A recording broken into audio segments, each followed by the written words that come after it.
আমাদের মতো এক ভাই ইব্রাহিম নাম, বাহির রাষ্ট্র থেকে একটি ইলেকট্রিশিয়ান বাস্ট হওয়ার কারণে তার করুণ পরিণতি বা করুণ অবস্থা হয়েছে, সেটা আমরা সোশ্যাল মিডিয়ায় আমরা দেখতে পাচ্ছি। যে কি একটা যন্ত্রণায় সে সম্মুখীন হয়ে আছে, সেটা আমাদের সামনে যখনই এই দৃশ্যগুলো আসতেছে তখন আমাদের হৃদয়টা কিন্তু অনেক নাড়া দিচ্ছে। এইখান থেকে আমাদেরকে কিন্তু শিক্ষা নিতে হবে। শিক্ষাও রয়েছে এর ভিতরে। কিভাবে শিক্ষা রয়েছে দেখেন, আমার মতোই ভাই আজকে কি করুণ একটা অবস্থার সম্মুখীন সে হয়েছে, তার কতটুকু যন্ত্রণা, কতটুকু অবস্থা হচ্ছে সেটা আপনারা ভিডিওতে সোশ্যাল মিডিয়াতে সব প্রকাশিত হয়েছে, দেখতে পাচ্ছেন। তো এর চেয়ে যে আল্লাহ পাক আমাকে আপনাকে কতটুকু সুস্থ রেখেছেন, আসলে অসুস্থ হইলেই সুস্থতার কদর তখন বোঝা যায়। আল্লাহ কিন্তু আপনাকে চাইলে এই দুনিয়ার জীবনে এমন করে বানাইতে পারতেন বা এমন অসুস্থতার জিন্দেগি দিয়ে আপনাকে কিন্তু হাসপাতালের বেডে বা বিভিন্ন জায়গায় কিন্তু আপনাকে রেখে দিতে পারতেন অসুস্থতার জিন্দেগি দিয়ে, কিন্তু আল্লাহ পাক কি সেটা করেছে? করে নাই।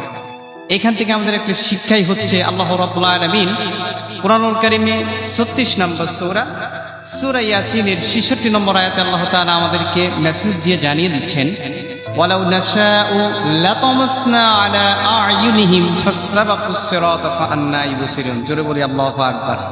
আল্লাহ রাব্বুল আলামিন আমাদেরকে মেসেজ দিয়ে জানিয়ে দিচ্ছেন, বান্দা, দুনিয়ার জীবনে আমি চাইলে তোমাকে অন্ধ করে বানাইতে পারতাম, দুনিয়ার জীবনে আমি চাইলে তোমাকে বোবা করেও বানাইতে পারতাম, দুনিয়ার জীবনে আমি চাইলে তোমার দুইটা হাত দুইটা পাও না দিতে পারতাম। আমি যদি আল্লাহ পাক চাইতাম দুনিয়ার জীবনে তোমাকে এমন অসুস্থতার জিন্দেগি দিতে পারতাম যেটা তোমার কষ্টর যন্ত্রণা দিমুখ করে দিত, কিন্তু আমি আল্লাহ রাব্বুল আলামিন সেটা করি নাই।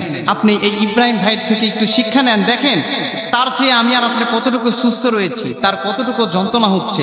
ভিডিওটা দেখলে হৃদয় কান্নায় জর্জরিত হয়ে যায়। এখান থেকে একটু শিক্ষা নেন। আল্লাহ পাক ওটাই বলছেন যে আমি তোমাকে দেখে কতটুকু সুস্থতা এবং সুন্দর একটা বডি স্ট্রাকচার গঠন প্রণালী দিয়ে দুনিয়াতে প্রেরণ করেছি।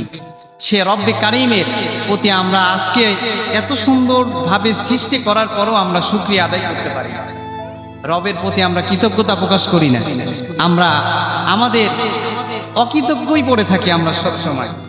এজন্য আমাদের এইখান থেকে শিক্ষা নিতে হবে যে আল্লাহ রাব্বুল আলামিন আমাদেরকে সুন্দর একটা বডি স্ট্রাকচার গঠন প্রণালী দিয়ে শারীরিক সুস্থতা দিয়ে আমাদের সৃষ্টি করেছেন।